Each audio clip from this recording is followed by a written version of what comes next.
thank you to SOC-C. And then I want to tell you a little bit about the Zero Emission Ship Technology Association. We are an international trade association, and we represent energies and technologies that are absolute zero emissions. And I'll explain what that means a bit later on. You can see our members there. I'll not spend any more time on that. Please come and speak to myself or Tim Munn, who's in the audience, who is the vice chair of our board of directors. So our planet is in crisis. Hang on, I need to move my slides and my laptop forward. So our planet is in crisis. Ocean health has a massive impact on climate, which is not being taken into account. And shipping has a massive impact on ocean health. So I don't know if you're familiar with the planetary boundaries. These have been being measured since 2009. And so the planetary boundaries concept represents a set of 9 planetary boundaries which are within humanity's control. The boundaries are interrelated processes within a complex biophysical Earth system. This means that the global focus on climate change alone is not enough for increased sustainability. Instead, we need to understand the interplay between these boundaries, the loss of biodiversity. So in 2015, the whole framework was published in Science. I think, hang on, no, it's not there. I can share the link. If you reach out to me, I can share the link. So crossing these boundaries is increasing the risk of generating large-scale, abrupt, and irreversible environmental changes. These changes, they won't necessarily happen overnight, but once we've crossed these boundaries, we begin to hit tipping points, and we begin to hit a point of no return. And I would like you to look here down at the bottom, the P and the N. The P stands for phosphorus, and the N stands for nitrogen. We smashed the nitrogen boundary in 2009 and are continuing to move forward. This will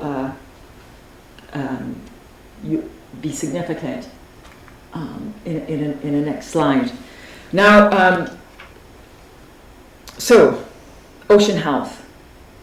At the moment, the world is focused on CO2 mitigation as a solution for climate change. However, the latest leading research shows marine biodiversity is actually key to planetary health. The main greenhouse gas is actually water vapor, which accounts for 75% of all greenhouse gases. The second most important is carbon dioxide. And the reason why carbon dioxide is so important is because of its impact, actually, on the water vapor.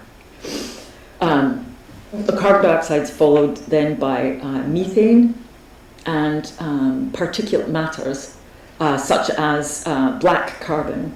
But we also need to pay attention to the finer particulate matters as well.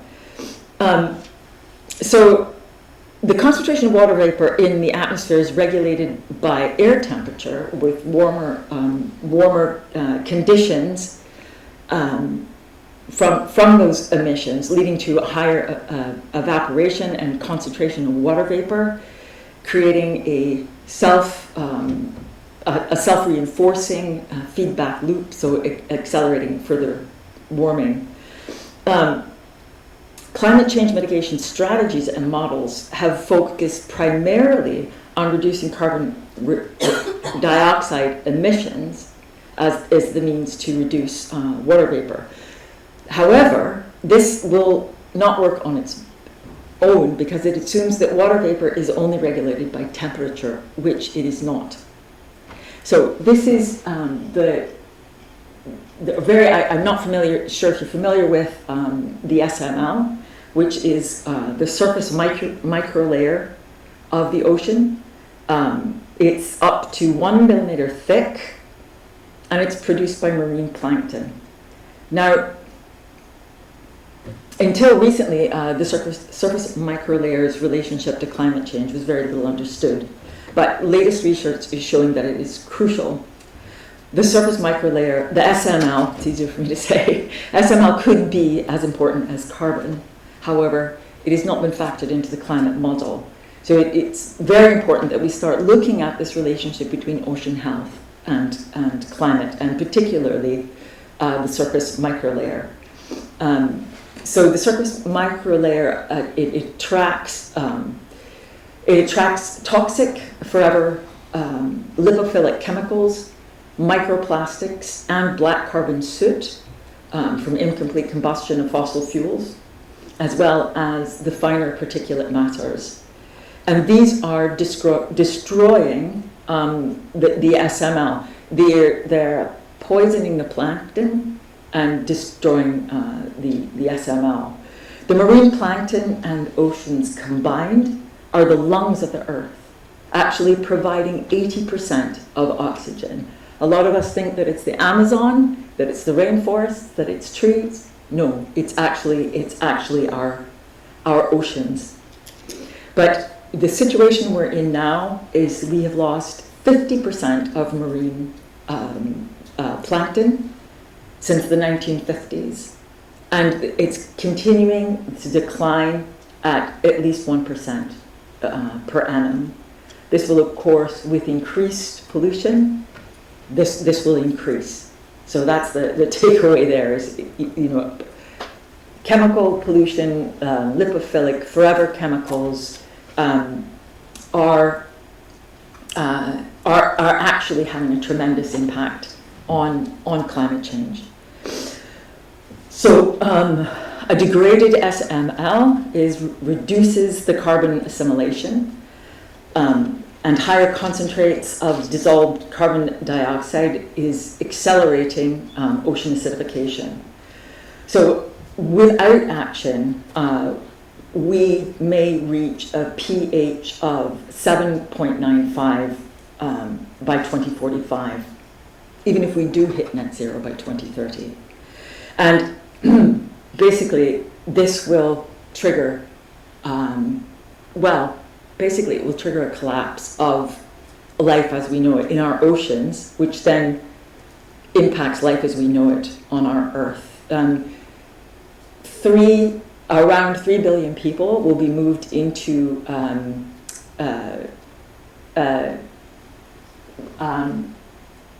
basically a no-live zone.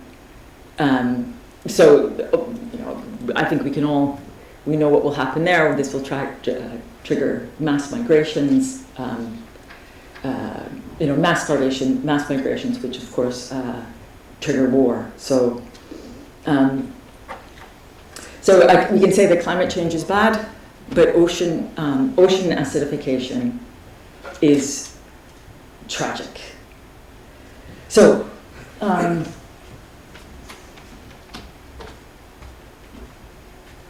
here we go. So what's that got to do with maritime? The maritime sector's impact on global ocean health is grossly underestimated. Shipping is actually responsible for 20% of the world's pollution.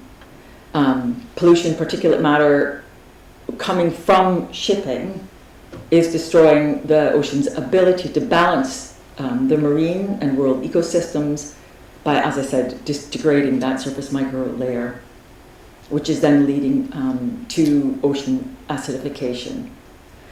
So I think these are the images, how this system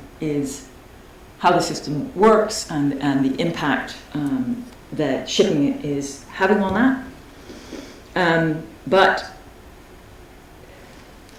the good news is we can change.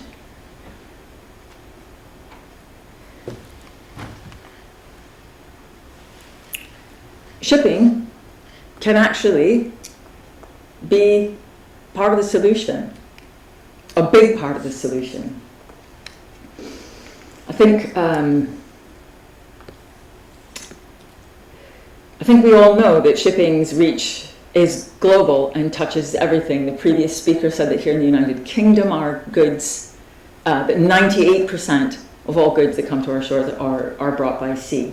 But overall, 90% of all goods are transported by sea. Shipping touches everything and it goes everywhere. It carries commodities to and from industrial centers across the globe. And 45% of what shipping transports is actually fossil fuels. So, okay, so shipping is a derivative market. It reacts to market pull. Ship owners, they don't decide what they're going to transport. We transport what the market asks us to. So how can shipping influence the market? Okay, according to the most recent IMO greenhouse gas study, shipping is responsible for around 3% of CO2 emissions. Shipping is also using 3% of fossil fuels. It may not sound like a lot when you look at it that way, but it's as one industry, that's actually a considerable amount of the world's fossil fuel consumption. Now, what if shipping changed the energy that it was using? This would end up having a knock-on effect of changing the energy that's being transported in and out of these industrial centers. So I'm not going to go into too much detail about this, but those of you who are familiar with ports will know that most ports are industrial centers. This is where chemical processing, manufacture is happening in and around ports. These are high energy consumptive industries. So, by shipping, changing the energy that it's using, it's creating both a push and a pull. It's demanding clean energies when it's coming into port, and it's also carrying clean energy between ports. I'll go into that in a minute. So, but first, a quick word. Hang on a minute. That's not where I wanted to be.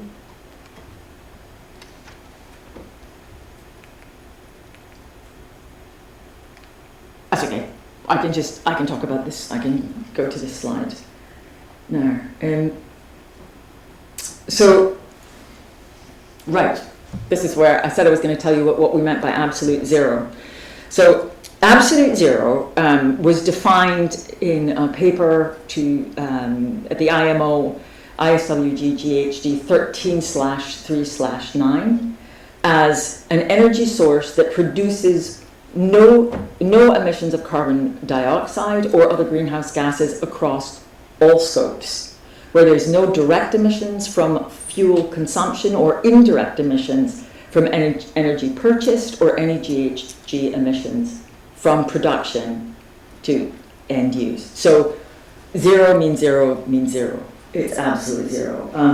And ZESTAs has extended us within our association. We've extended this to include pollutants.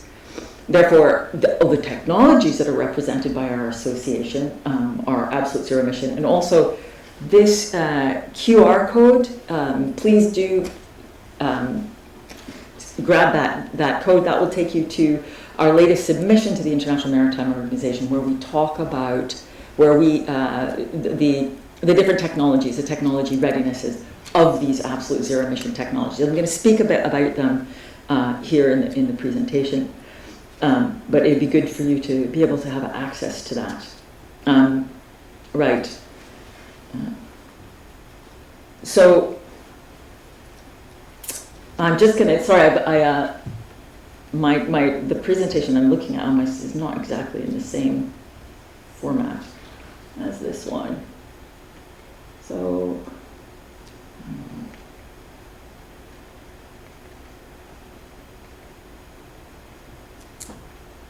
I've missed a slide. Anyway, it'll come up eventually. I'll just carry on. So, right.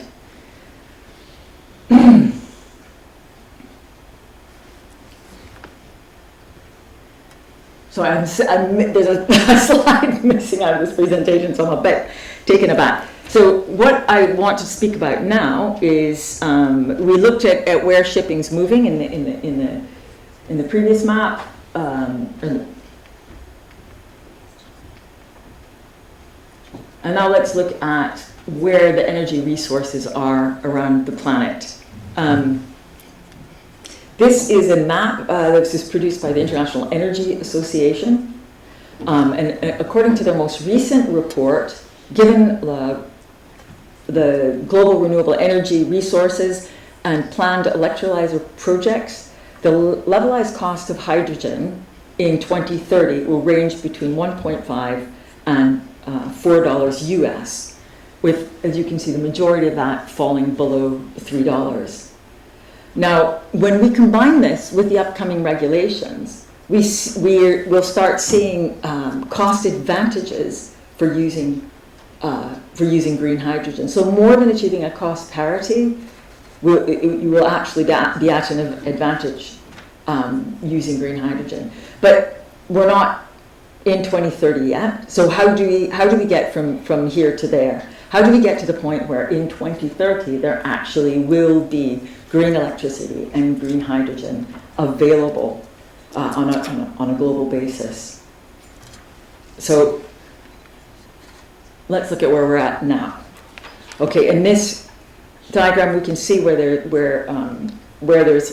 already is hydrogen bunkering. So hydrogen bunkering technology is at TRL 9, so it's commercially ready. And there's a number of gaseous and hydrogen bunkering facilities in the North Sea region. One liquid bunkering hydrogen in Norway. There's also liquid bunkering facilities in Australia and in Japan, and a number of places around the world. So it's TRL 9. We're ready to go. We're ready to go with the bunkering, and also, the commercial vessels, they're on the water. This is, we've crossed that barrier. These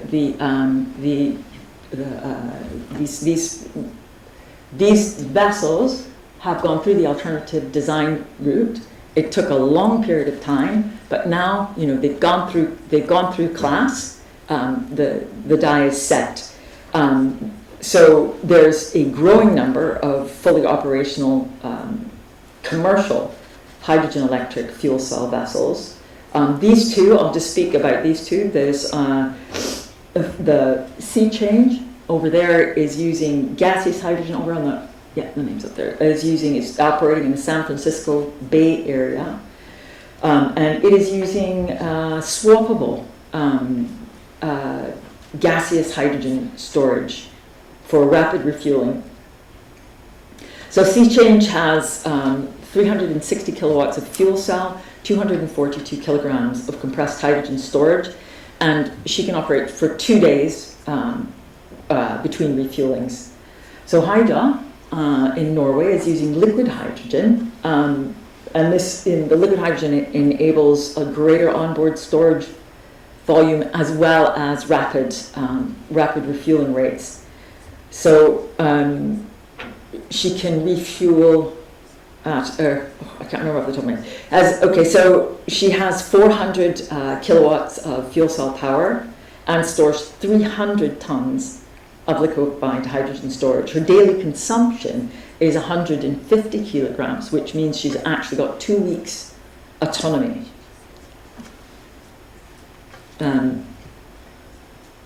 A few more vessel projects, or rather vessels on the water. So on all the way to your left-hand side is the future-proof shipping's hydrogen barges. These were both refits as opposed to new builds. And then we've got the hydrogen dredger, which is a Boskalis and NedStack collaboration. And then just built there at Cochin Shipyards in India, just recently launched is the Cochin hydrogen ferry. So these are vessels these are now in a number of vessels that are actually in build. Right up at the top there, I won't go into details, but right at the top there is there's two of these vessels in build, the Torghatten ferries with 6.5 megawatts of fuel cell power. This is one of our members, Power Cell fuel cells. And then another one that I think is quite significant is this Samskip container vessel, which is being built again by Cochin in India. This will have 3.2 megawatts and will do an A to D route between Rotterdam and Oslo. So there'll be two of these vessels running between Oslo and Rotterdam, and this will be the first hydrogen container vessel. And another vessel that I think is quite interesting is the bottom left-hand corner is an Aqua Ocean fully autonomous liquid hydrogen vessel. This vessel, it will be launched in 2025 and can be used for a research vessel, offshore maintenance, deliveries, and marine protection area, as well as coastal surveillance. So, and I think it's something that here in the UK, given the number of frigates we have, could be a good solution. And then just a quick word on hydrogen transportation. So on the left-hand side there, you see the Suizio Frontier. It was launched in 2019 and has effectively transported 1,250 cubic meters of liquid hydrogen, it's around 90 tons, between Australia and Japan. So it was built by Kawasaki, and as far as Kawasaki is concerned, this was a pilot, this is a test. They have a much larger vessel, but of course, we're in that chicken and egg. This keeps coming up, where we're not going to be transporting liquid hydrogen until we've got the uptake market. And so that's the real key here is how. So these other, I'll just mention briefly. These other are a couple examples of hydrogen carriers that have approval in principle. Now, these aren't the only two. There's actually a number. There's a number coming online. People know that this is coming. They're getting prepared for it, and they're designing these vessels and getting approval for them. But nothing's going to be built until we've actually created the pull. So this is Ivan Ostvik. He's kind of somewhat of a hero in the world of liquid hydrogen vessels. He was the project manager, project lead for the Norled Hydro project, and he's now set up his own company, Liquid Hydrogen Shipping, LH2 Shipping, so according to Ivan, and he's not alone in this, the technology's there. We have the tech. We know what we're doing. The scale up is not an issue. And as you see there, that for us to move into short sea shipping, we're looking at 2.5 megawatts of fuel cell. We're already going to 6.5 with those two Torghatten ferries. So the technology is not a problem.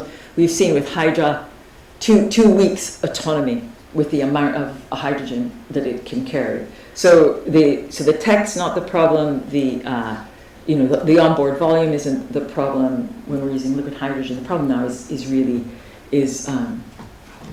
getting that hydrogen.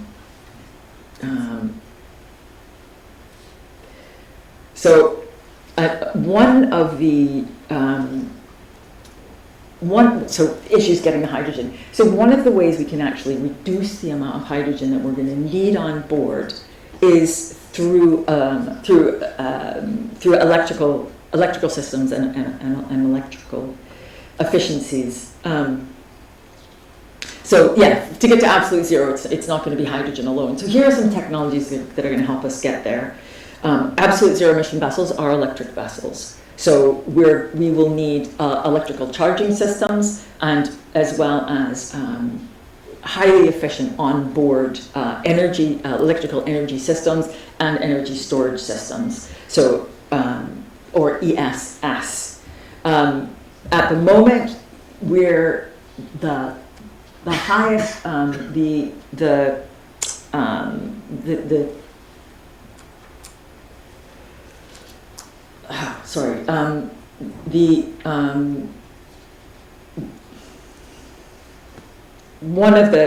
of the quickest ways to get energy on a vessel is a containerized swapping system. So the batteries can be charged overnight on the shore when the electricity is less expensive. A vessel pulls in the time it takes to swap a container. You've got a fully charged system. This is already underway. I was on a vessel in Holland, just outside of Rotterdam, where they were using this system, a container barge, actually. The marine, in terms of high-speed charging, the rapid high-speed charging is now it's commercially ready. It's viable. We've got charging systems that are delivering up to 10.5 megawatts. Another exciting development is offshore charging at wind farms. This is now, it's been demonstrated. It's a TRL8. And this obviously is guaranteeing renewable energy. Of course, another essential part of reducing the onboard energy requirement is wind propulsion, or direct renewables. Using renewables, capturing the energy either in solar panels, using wind, as I said, with wind propulsion technology, depending upon your route, and also air lubrication is another way to reduce. And so the first thing is designing an efficient energy system, onboard energy system, and then designing a vessel that uses all energy reduction efficiencies to just reduce the amount of energy that we'll be using.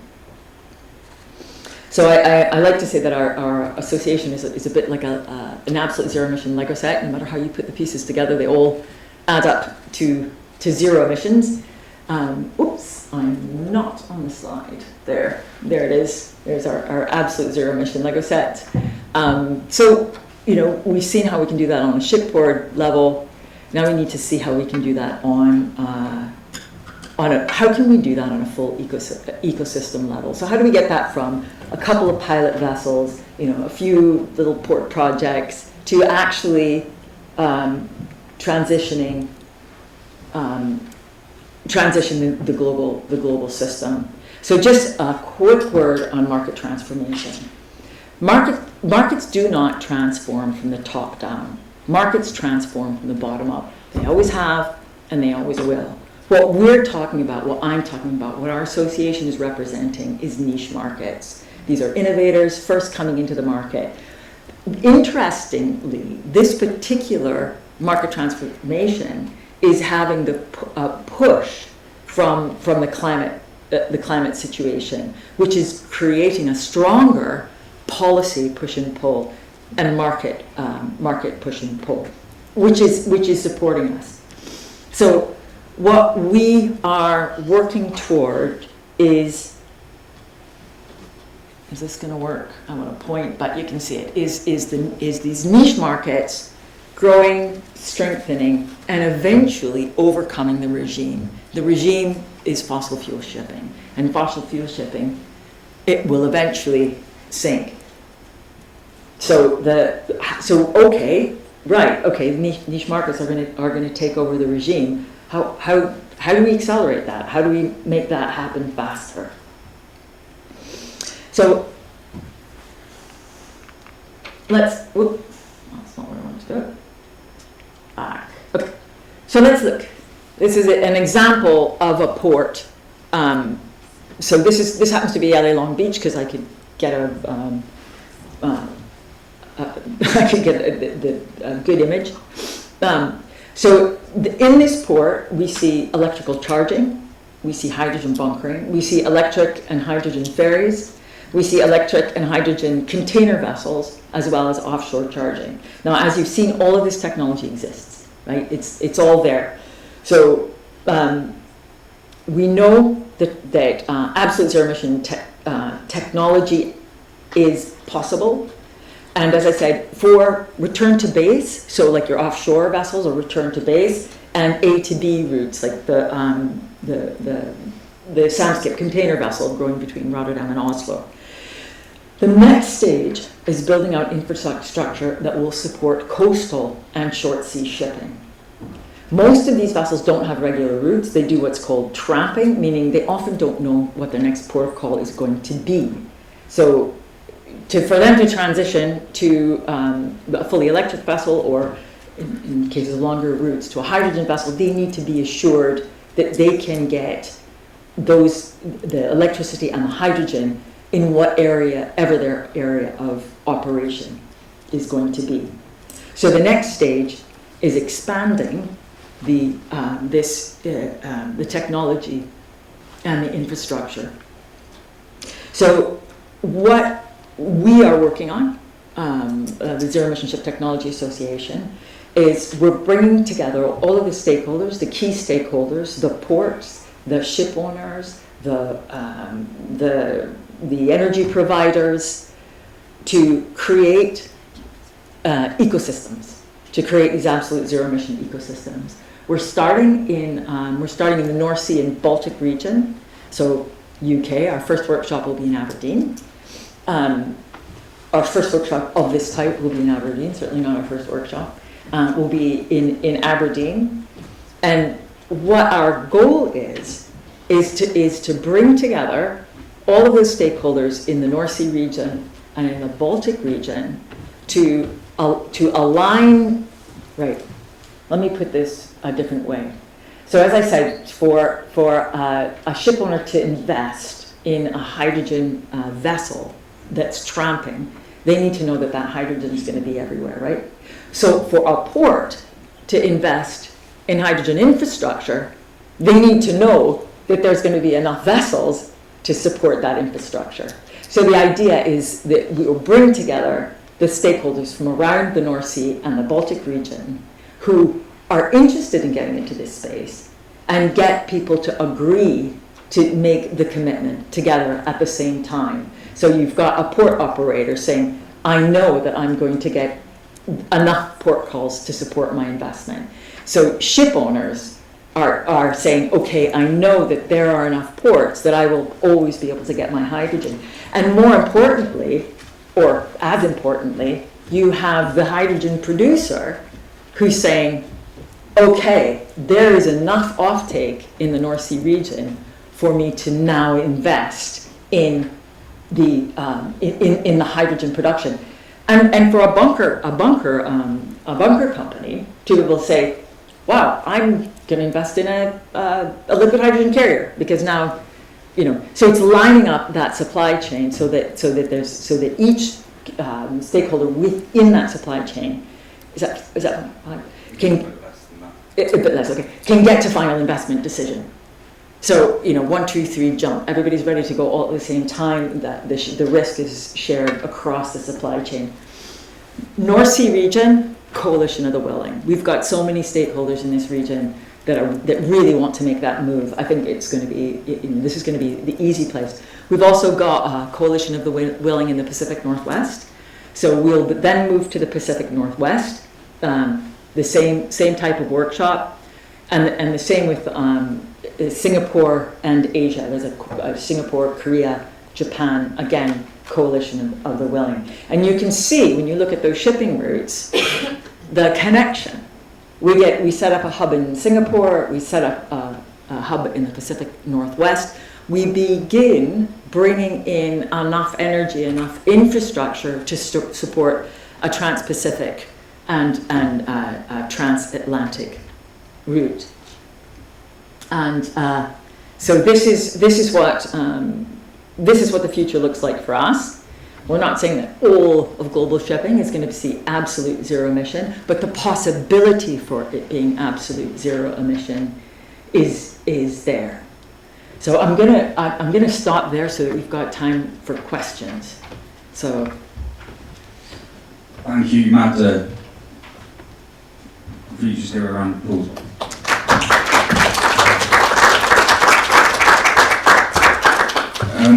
noting that we were slightly late starting, so we're going to have one question and then we'll go to the break, where hopefully we can catch up over coffee for a little bit longer as well, if that's okay. So does anyone have a question in the audience? No? Okay. So I've got one then. Okay. So how could we meet the shared commitments to sustainable and environmental action across societies and within the sea? Say that again, that's a big, big question. So how can we meet shared commitments for sustainable and environmental action across societies and within the sea? So the key really is taking a global approach, and I think that it's absolutely essential that we break down our silos, and that we look at the whole picture. And I think it's good to be sitting on this slide, that we look at the whole picture and we look at the microcosm and the macrocosm, and we look at the relationships between the micro and the macro, the economic and social justice, and consider it all at once. And I think that this concept that we're working on is actually including all of that. So yeah, no, I'm completely right. You can't fix one area and then destroy another potentially, working together. So yeah, once again, thank you, Matt. And we're just going to go into a coffee break now.